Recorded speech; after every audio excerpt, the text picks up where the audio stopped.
Once again, my name is Enoch,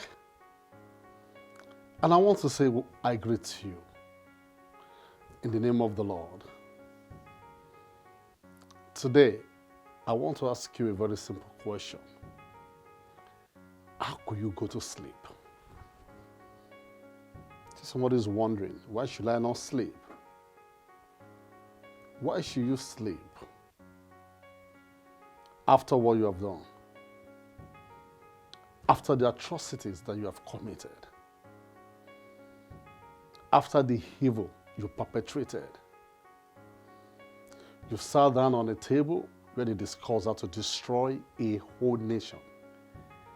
You are beating your chest that there's nothing anybody can do. And having done that, you will go home and sleep.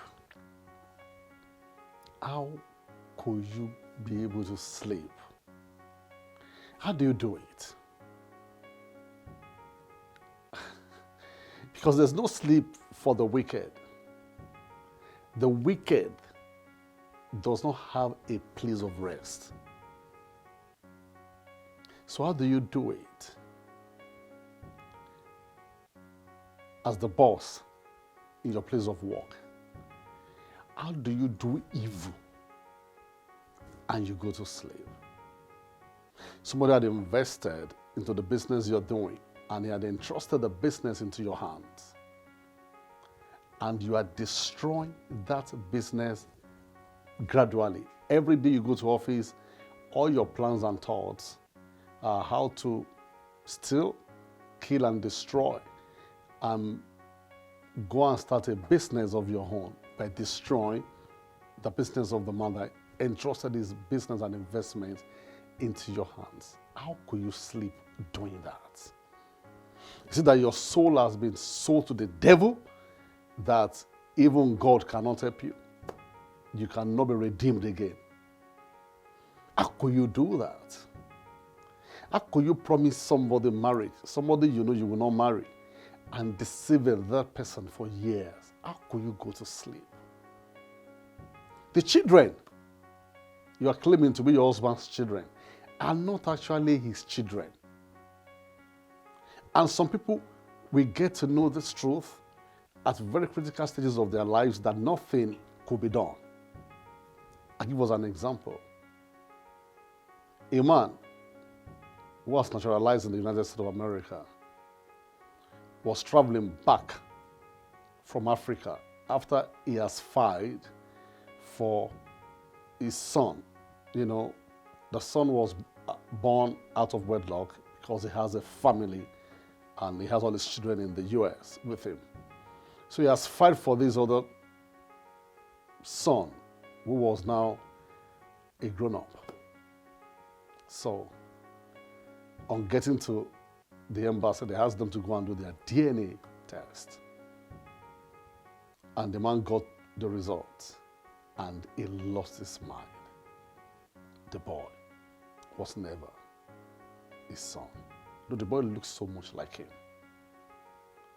How do you sleep as a woman, knowing fully well that the man that is toiling their night is not the biological father? You have brought somebody's pregnancy and push it to the man. How can you go to sleep with that? You go to the church, carry a microphone, but at your place of work, if there's any other name for the devil, that is you. That is you. And how can you go to bed and sleep with all these burdens in your mind? You cheat people with their money.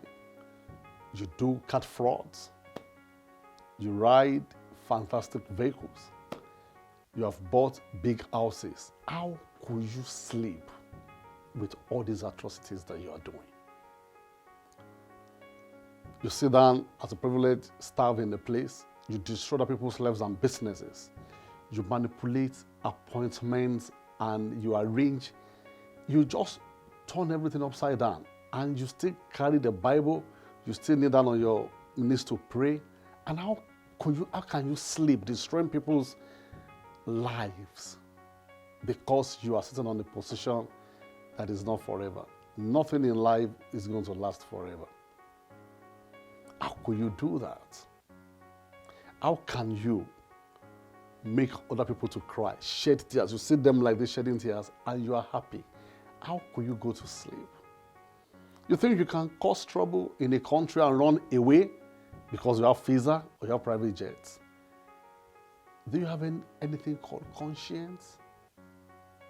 That is why you see politicians killing people. How can you kill human beings like you and go to bed? How can you sleep under that situation? I mean, we should ask ourselves some questions. People walk under you. Anytime they want to live, they live in sorrow and in sadness. And you are happy, you rejoice. Appending your signature to destroy people's lives and careers. How can you sleep?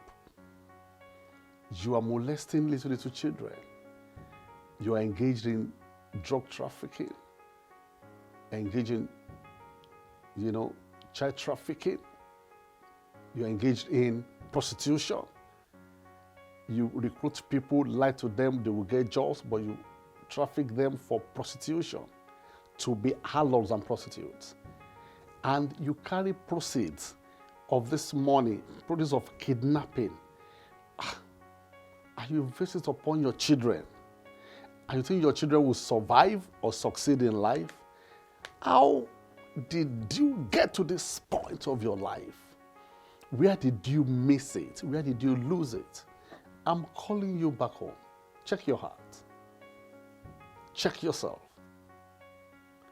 Try and repent and address these issues. The Bible is very clear about it. A sinner will not go unpunished. Mercy forgives you your sin, but mercy might not be able to take away the consequences of what you have done. And I give you some instances. You have given a bastard to your husband to father. Your husband does not know. You're asking God to have mercy on you. You have to confess. Two things will either happen. Man might take it in good faith, might not take it in good faith. But whatever the result will be, by keeping on to deceive the man, is elongating the day of your judgment. You have lived in lies all the days of your life, but a day you should be able to open up and be able to tell the man, I'm sorry, this is what I've done. Even if it will be the end of your marriage, it's better to save your future than to destroy the man and wait until the man will carry gun and shoot you. Because anytime a man knows that, have that kind of information, it's not a good day in his life. You have stolen money to start a business. The people you stole money from, you destroyed their business to start the one you are doing. How long will that business last? Ask yourself these basic questions. You are working the place and you are destroying people's lives by proximity to leadership, proximity to the MD, proximity to whatever. That proximity will not be forever because those people will not also live forever. What happens to your children by the seed you have sown today? And how do you sleep well with all these baggages on your neck? I mean, it's a question for us. How do you sleep? How do you sleep? Knowing that some other people are not sleeping, they are crying because of your action. You have killed their breadwinners. You have sacked a whole village in the name of religion. How do you sleep?